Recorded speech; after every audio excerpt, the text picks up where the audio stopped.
Gas సిలిండర్ల కొరత నివారించేందుకు కేంద్ర సర్కార్ సంచలన నిర్ణయం తీసుకుంది. చమురు శుద్ధి సంస్థలపై ఎస్మా చట్టం ప్రయోగించింది. దేశవ్యాప్తంగా గ్యాస్ సరఫరా వ్యవస్థను గాడిలో పెట్టడంలో భాగంగా కేంద్ర సర్కార్ ఈ నిర్ణయం తీసుకుంది. ఇదిలా ఉంటే దేశంలో అనేక ప్రాంతాల్లో హోటళ్లు, రెస్టారెంట్లు వంట గ్యాస్ సిలిండర్ల కొరత ఎదుర్కొంటున్నాయి.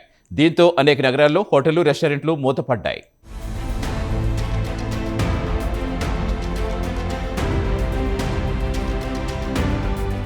దేశవ్యాప్తంగా ఎల్పీజీ గ్యాస్ నిల్వలు తగ్గకుండా కేంద్ర సర్కార్ సంచలన నిర్ణయం తీసుకుంది. చమురు శుద్ధి సంస్థలపై ఎస్మా చట్టాన్ని ప్రయోగించింది. ఎస్మా అంటే అత్యవసర సర్వీసుల చట్టం.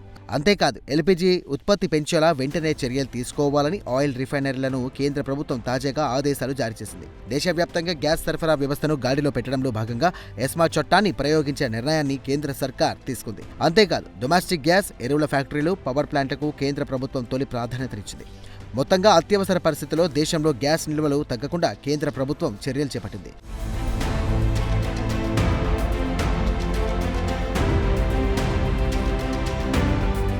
ఇదిలా ఉంటే పశ్చిమాసియా యుద్ధం ప్రభావంతో భారత్పై కూడా పడింది. ఇందులో భాగంగా కొంతమేర గ్యాస్ సరఫరాపై ప్రభావం పడింది. ప్రధానంగా దేశంలోని అనేక ప్రాంతాల్లోని హోటళ్లు, రెస్టారెంట్లపై ఈ ప్రభావం ఎక్కువగా కనిపిస్తోంది. హైదరాబాద్, అలాగే ముంబై, చెన్నై, బెంగళూరు సహా అనేక నగరాలు, పట్టణాలపై ఈ ప్రభావం పడింది. ఈ నగరాల్లో కమర్షియల్ గ్యాస్ సిలిండర్ల సరఫరాకు ఆటంకాలు ఎదురయ్యాయి. హోటళ్లు, రెస్టారెంట్ల యజమానులు ఈ విషయం వెల్లడించారు. అంతేకాదు, ఇదే విషయాన్ని వెల్లడిస్తూ చెన్నై హోటళ్ల అసోసియేషన్ తాజాగా ప్రధాని నరేంద్ర మోదీకి ఒక లెటర్ కూడా రాసింది.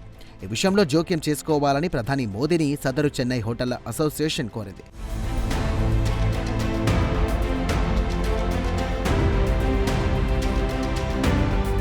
ఇదిలా ఉంటే ప్రజలకు నిరంతరం సేవలు అందించే రంగం ఆహార పరిశ్రమ అని ప్రధాని మోదీకి రాసిన లేఖలో చెన్నై హోటళ్ల అసోసియేషన్ పేర్కొంది. అంతేకాదు, ఆసుపత్రిలోని పేషెంట్లు, రైల్వే ప్రయాణికులకు, అనేక మందికి, కార్పొరేట్ ఉద్యోగులకు నిరంతరం ఆహారాన్ని అందించాల్సిన బాధ్యత తమపై ఉందని ఈ అసోసియేషన్ వెల్లడించింది. కమర్షియల్ ఎల్పీజీ సరఫరాకు అంతరాయం కలిగితే సదరు ప్రభావం వీరందరిపై కూడా పడుతోందని పేర్కొంది. అంతేకాదు, ఇప్పటికే దేశవ్యాప్తంగా అనేక ప్రధాన నగరాలు, పట్టణాల్లోని స్టార్ హోటల్స్, అలాగే రెస్టారెంట్లు, బ్యాంకెట్ హాల్స్ బుకింగ్లు పూర్తయ్యాయని తెలియజేసింది.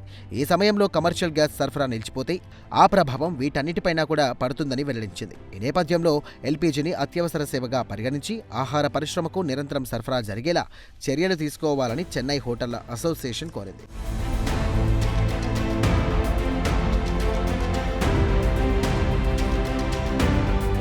ఇదిలా ఉంటే ఒకవైపు దేశంలో చమురు, గ్యాస్ నిల్వలు సమృద్ధిగా ఉన్నాయని కేంద్ర ప్రభుత్వం చెబుతోంది. మరోవైపు ఇంధన భద్రతపై అనేక రంగాల్లో ఆందోళన వ్యక్తమవుతోంది.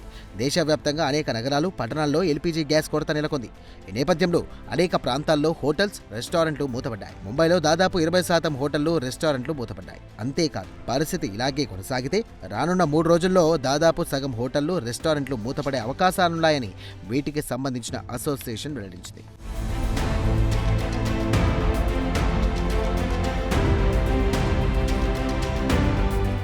కాగా ఢిల్లీ, బెంగళూరు నగరాల్లో కూడా అనేక హోటళ్లు, రెస్టారెంట్లు వంట గ్యాస్ కొరతను ఎదుర్కొంటున్నాయి. దీంతో తమ వ్యాపార సంస్థలను మూసివేశారు.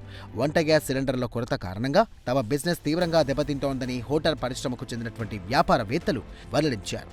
ఇదిలా ఉంటే ఇదే అదునుగా భావించి అనేక ప్రాంతాల్లో వంట గ్యాస్ సిలిండర్ల బ్లాక్ మార్కెట్ జోరందుకుంది. బ్లాక్ మార్కెట్లో వంట గ్యాస్ సిలిండర్లను కొంతమంది పెద్ద అమౌంట్లో అమ్ముకుంటున్నట్టుగా సమాచారం అందింది.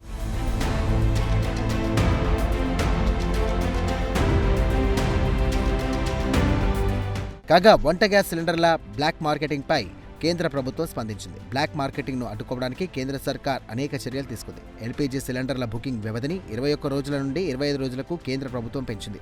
అంతేకాదు, కమర్షియల్ గ్యాస్ సిలిండర్ల సరఫరాను సమీక్షించడానికి చమురు మంత్రిత్వ శాఖ ఆధ్వర్యంలో ఒక కమిటీని కూడా ఏర్పాటు చేసింది కేంద్రం.